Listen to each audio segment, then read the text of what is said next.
북한 도예 작가 이상철이라고 합니다. 해령이라 하게 되면 체육단입니다. 그 중국하고 연결된 그 체육단, 거기서 저는 나서 자랐고, 어릴 때부터 그림이나 도자기에 대해서 이게 관심이 있었고, 종이라든가 책 같은 게 여백이 있으면은 거침없이 그리고 그랬었거든요. 어릴 때부터 애니메이션을 많이 그렸어요. 만화책만 해도 수십 권을 묶어가지고 그렇게 그림에 취미를 들었고, 그 이후에 경성 도자기 단과대학이라는 게 이게 함경북도에 속해 있는 4년제 대학이거든요. 이 대학에서 대학 공부를 할 때 공부도 해야 되겠지만 이게 배고픈 것이 제일 걱정이었습니다. 먹는데 많은 시간을 허비했던 것 같아요. 그리고 그 대학을 졸업하고 해령 도자기 공장에서 이렇게 근무했었거든요. 해령 도자기 공장이라고 하게 되면 고려 청자하고 같이 거의 어깨를 나란히 하고 이게 세월이 흘렀다고 볼 수 있습니다.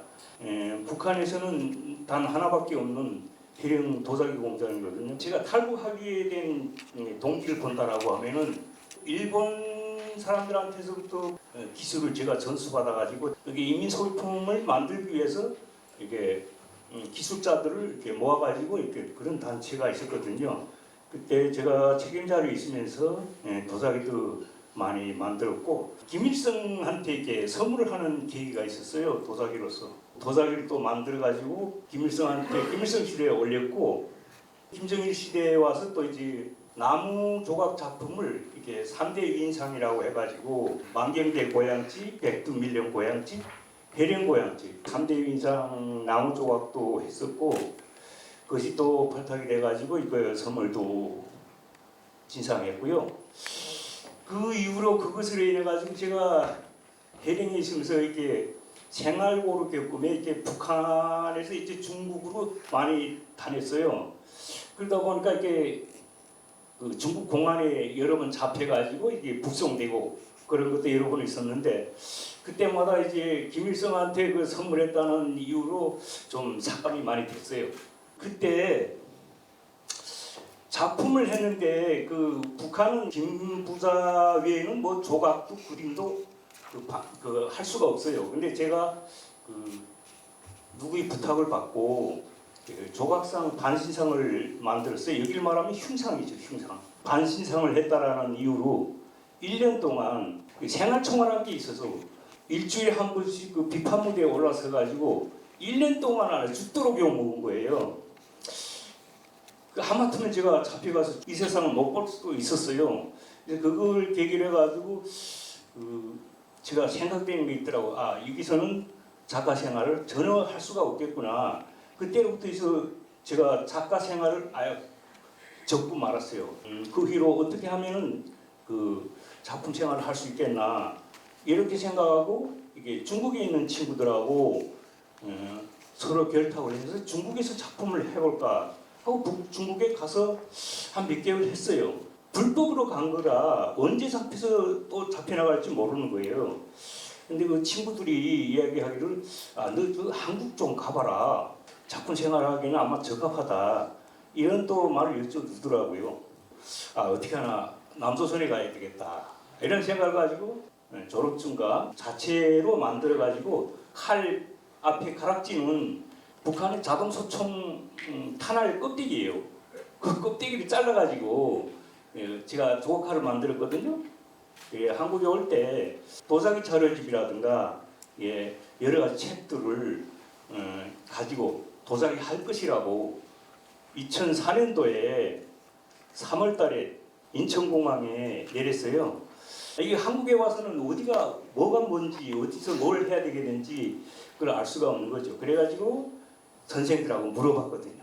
이 도자기 하려면 어디 집을 잡으면 되겠냐 했더니 그 이천, 여주 이쪽을 받아야 된다 했는데 제가 그때 당시 이천, 여주가 집이 안 나왔어요.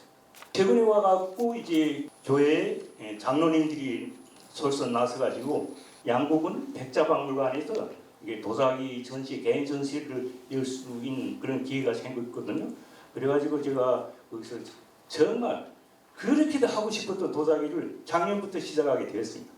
그걸 연이어 또 인천에 교동도에서 천주교에서 지금 작품 전시를 또 열었고요. 1년에 3번이나 전시회를 열 수 있는 기회가 열려졌거든요. 참 좋은 기회였고요. 제 인생에 잊을 수 없는 한 해였습니다. 대표적인 도자기 그 형태는 저런 형태를 이루고 있어요. 근데 북한 도자기에 대해서 지금 잘 이해 못하시는 그 이름들이 있어요. 근데 저거는 이제 물둥기라고 하거든요. 물둥기. 그리고 옆에는 물동이. 이렇게 불러요. 그러니까 이게 남북이 이렇게 합쳐서 도자기를 이렇게 문화를 발전시키려면은 이렇게 북한 도자기도 서로가 교류를 하면서 이렇게 도자기 문화를 발전시키는 것이 좋지 않겠나 이런 생각을 해봅니다.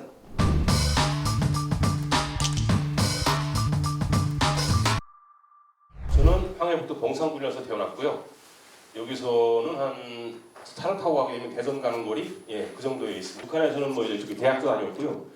그리고 혁명하러 탄광도 가고 광산도 갔다가 또 한국에서는 이제 한양대학교 용리학과를 나왔습니다. 지금까지 한국에 와가지고 겨울나비를 시작으로 해가지고 이제 저런 작품들을 찍었고, 영화가 사랑의 선물이라는 영화고요. 나름대로 이제 전 세계 영화제에서 이제 상도 많이 받았고 그런 작품인데요.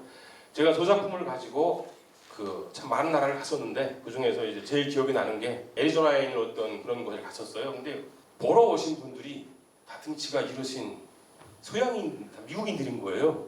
30분이 지났는데 갑자기 어디서부턴가 울기 시작하는 거예요. 근데 중요한 게 이게 서양인들이 우니까 동양인들이 울면은 감정 코드가 어느 정도 맞서 운다고 치겠는데 서양인들이 울 줄은 몰랐거든요. 개인적으로 그 자막을 봐야 되는 거잖아요. 그래서 그때 이제 제가 제일 궁금했어요. 소양인으로서도 저거 이해가 되나? 이런 생각을 많이 했었거든요. 근데 그때 그 중에 한 분이 뭐라고 그러냐면은 정말로 세상에 사실이냐? 그래서 내가 봤던 걸 찍은 거다. 이게 말을 했어요. 그러니까 정말 미안하다. 저런 세상이 아직도 이 세상에 존재하는 걸 모르고 살아서 미안하다. 그러더라고요. 그래서 그때 너무 좋았어요. 사실은. 저도 저 영화 만들어서는 참 많이 힘들었고 했는데 그때 행복했던 이유가 뭐냐면요. 누구 한 사람은 그래도 북한에 대해서 알게 됐고 북한에 대해서 이제 무슨 사람이 뭔가를 할 수 있다는 것이 감사했습니다. 그러니까 여기 계시는 여러분 중 우리 젊은 친구분 혹시 좋아하는 드라마 있으세요? 미국 드라마. 그러니까 뭐 좋아하세요? 지성생존자. 자 내일부터 그 영화 보면 죽일 거예요. 볼 수 있어요? 못 보죠. 근데 북한에서는 봅니다. 제가 대학생활 할 때 일본에서 넘어온 어떤 드라마인지 뭔지를 모르겠지만은 뭔가를 보다가 6명이 잡혀가지고 공개 처형됐어요. 그게 23년 전이죠. 근데 지금도 최근에 나오잖아요. 한국 드라마 보다가 죽었다고. 그 드라마를 보다가 죽었으면 끝났나요? 못 보실 거죠? 근데 보잖아요. 그쪽에서는. 왜 그런 것 같으세요? 그게 문화예요. 죽어도 보고 싶거든요. 드라마를 통해 가지고 한국인들의 삶에 대해서 죽으면서 배우고 있다고요. 근데 우리는 그렇게 하고 있나요? 저는 그걸 할 수 있는 게 문화라고 생각합니다. 예, 감사합니다. 오늘 포럼을 통해서 남북의 이제 문화 예술 교육이 어떻게 이루어지고 또 통합을 이루어지는 과정이 있는지 궁금해서 오게 됐고요. 교수님들의 이제 강연을 통해서 서로 문화 예술 교육이 통합되는 과정이 상당히 중요하다라는 점을 알게 되었습니다. 북한 주민들은 남한의 문화를 접할 때 목숨을 걸고 제 문화를 접한다라는 게 가장 인상 깊었습니다.